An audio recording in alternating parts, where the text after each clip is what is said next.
La gendarmerie nationale est le seul des services de sécurité en France à disposer d'un radar géophysique, capable de distinguer un corps dans un sol ou dans un bâti. Alors cet appareil comme ça, il n'y en a qu'un seul en France, il se trouve à Pontoise et il n'y a que 6 gendarmes qui ont été formés pour utiliser cet appareil. Un outil spécial utilisé pour la première fois à Lyon pour peut-être résoudre une affaire vieille de 35 ans. Un radar géophysique va servir demain aux gendarmes pour sonder la cave d'un immeuble du quartier Saint-Paul. Une cave où pourrait être enterré le corps de Nathalie Mazot, une jeune fille de 14 ans disparue en 1982.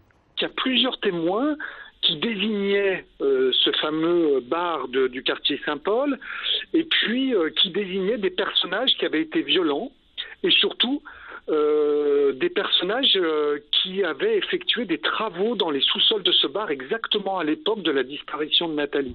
Des sondages ont bien été réalisés dans la cave en question pour les besoins de l'enquête, mais ils n'ont rien donné. Le nouveau radar des gendarmes doit permettre d'élargir l'exploration.